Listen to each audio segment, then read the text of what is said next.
आज की जो हमारी स्पेशल रेसिपी है वो है पंजीरी। इसको कहीं कहीं पे सांदा भी कहा जाता है।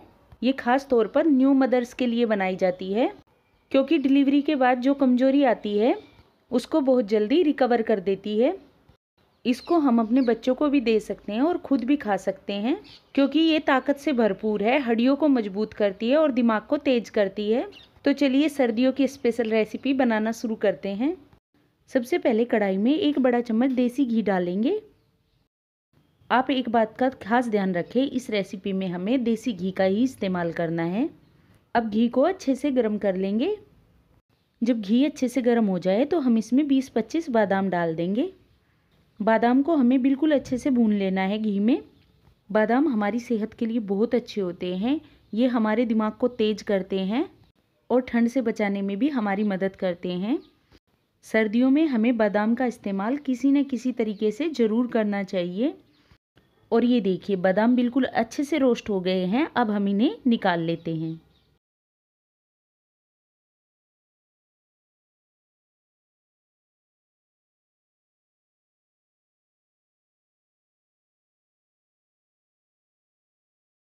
बादाम को हमने एक प्लेट में निकाल लिया है। अब इसी घी में हम काजू डाल देंगे। यहाँ मैंने जितने बादाम लिए थे उतनी ही मैंने काजू ली है। अब काजू को भी अच्छे से रोस्ट कर लेते हैं। बादाम और काजू को हमें अलग अलग ही रोस्ट करना है, एक साथ नहीं करना है, क्योंकि काजू बहुत जल्दी रोस्ट हो जाते हैं और बादाम को रोस्ट होने में थोड़ा टाइम लगता है। इसलिए इन दोनों को आप अलग अलग ही भुनें। और ये देखिए काजू भी बिल्कुल अच्छे से रोस्ट हो गए हैं, इनका हल्का सा कलर चेंज हो गया है। अब हम इन्हें भी एक प्लेट में निकाल लेते हैं। काजू का इस्तेमाल भी हमें सर्दियों में ज़रूर करना चाहिए, ये भी हमारी सेहत के लिए बहुत फ़ायदेमंद होते हैं।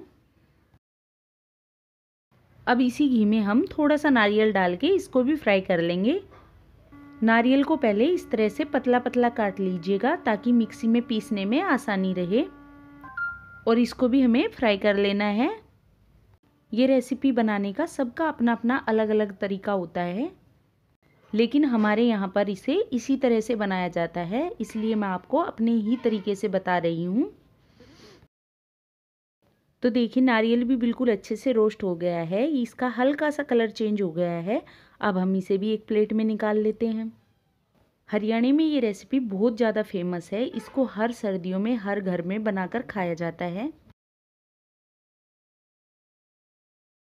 और देखिए घी बहुत कम हो गया है। अब 1 बड़ा चम्मच घी का और डाल देंगे इसी में हम। और जब घी बिल्कुल अच्छे से गर्म हो जाए तो हम इसमें डाल देंगे मखाने। यहाँ मैंने 50 ग्राम मखाने का इस्तेमाल किया है। पहले हम थोड़े से मखाने डालकर फ्राई करेंगे। मखाने हमारी सेहत के लिए बहुत अच्छे होते हैं, ये कैल्शियम की कमी को पूरा करते हैं और हड्डियों को मजबूत बनाते हैं।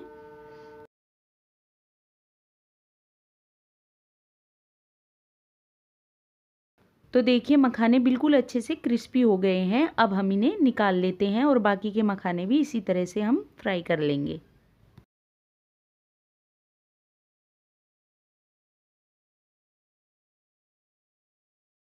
अब इसी घी में हम गोंद डाल देंगे। यहाँ हमने आधा कटोरी गोंद लिया है, यानी कि 100 ग्राम गोंद का इस्तेमाल किया है। गोंद हमारी सेहत के लिए बहुत अच्छा होता है, तो सर्दियों में हमें किसी न किसी रूप में गोंद का इस्तेमाल ज़रूर करना चाहिए। गोंद हमारी हड्डियों को मजबूत बनाता है और कैल्शियम की कमी को पूरा करता है।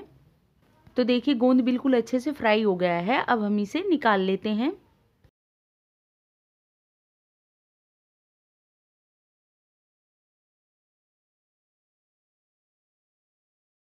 गोंद को भी हमें अलग प्लेट में निकाल लेना है और बाकी के बचे हुए गोंद को भी हम इसी तरह से फ्राई कर लेंगे। और जो इसमें घी बच गया है उसमें हम डालेंगे मगज के बीज। मगज के बीज को आप बिल्कुल ध्यान से फ्राई करें, क्योंकि ये बहुत ज़्यादा चटकते हैं। और इनको फ्राई करते टाइम मैंने गैस का फ्लेम बंद कर दिया है, क्योंकि घी बहुत अच्छे से गर्म है, हमें गैस जलाने की ज़रूरत नहीं, इसी में ये बहुत अच्छे से फ्राई हो जाएंगे। तो ये देखिए ये भी अच्छे से फ्राई हो गए हैं, इनका थोड़ा सा कलर चेंज हो गया है। अब हम इन्हें भी निकाल लेते हैं। अब हमें इसी कढ़ाई में डालना है 2 बड़े चम्मच भर के घी। और घी को बिल्कुल अच्छे से गर्म कर लेंगे। ये देखिए घी बिल्कुल अच्छे से गर्म हो गया है। अब हम इसमें 2 कटोरी गेहूं का आटा डाल देंगे।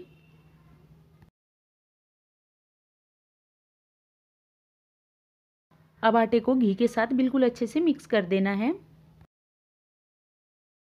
अब हमें आटे को मीडियम फ्लेम पर भूनना है बिल्कुल अच्छे से, जब तक कि आटे का कलर चेंज ना हो जाए तब तक हम आटे को भूनेंगे।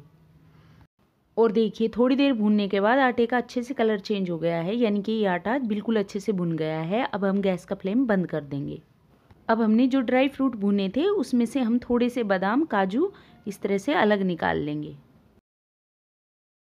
अब एक मिक्सी जार लेंगे और उसमें काजू और बादाम को डालकर इसका दरदरा सा पाउडर बनाकर तैयार कर लेंगे। अगर आप बच्चों के लिए बना रहे हैं तो इसे दरदरा पीस लीजिएगा, क्योंकि ड्राई फ्रूट दरदरे पीसे हों तो खाने में बहुत ज़्यादा टेस्टी लगेंगे।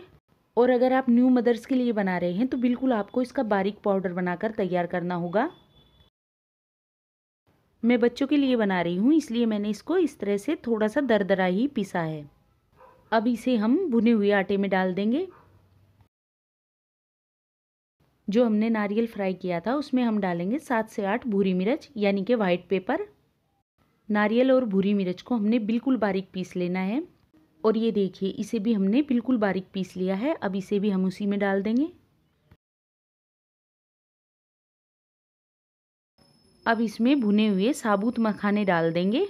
अगर आप न्यू मदर्स के लिए बना रहे हैं तो आप इन मखानों को पीस कर डालिएगा। अब हम इसमें डाल देंगे मगज के बीज। अब जो हमने गोंद भून के रखा है इस तरह से कटोरी से दबा दबा कर हम इसको बारीक कर लेंगे। और ये देखिए गोंद को मैंने बिल्कुल बारीक कर लिया है। अब हम इसे भी इसमें डाल देंगे।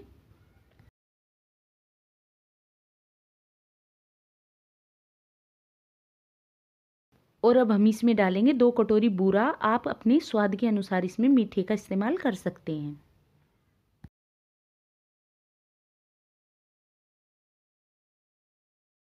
और बूरा डालने के बाद अब हम इसे अच्छे से मिक्स कर देंगे। मैंने इसमें कम घी का इस्तेमाल किया है, लेकिन आप अगर इसमें घी डालना चाहें तो गरम करके इसमें घी डालकर अच्छे से मिक्स कर लीजिएगा। तो ये लीजिए एकदम खास रेसिपी सर्दियों की बनकर तैयार हो गई है। आप सर्दियों में इसे बनाकर ज़रूर खाइएगा। ये हमारी सेहत के लिए बहुत ही ज़्यादा हेल्दी होता है। और हेल्दी होने के साथ साथ खाने में भी ये बहुत ही ज़्यादा स्वादिष्ट लगता है। ये आपको ठंड से तो बचाएगा ही, साथ में आपके शरीर में हर तरह के विटामिन की कमी को भी पूरा करेगा और शरीर को बहुत ही ज़्यादा ताकतवर बनाएगा। तो आपको मेरी ये रेसिपी कैसी लगी मुझे कमेंट करके ज़रूर बताइएगा। अगर वीडियो पसंद आई है तो वीडियो को लाइक और शेयर करना ना भूलिएगा। तो मिलते हैं नई वीडियो में नई रेसिपी के साथ। तब तक के लिए बाय बाय।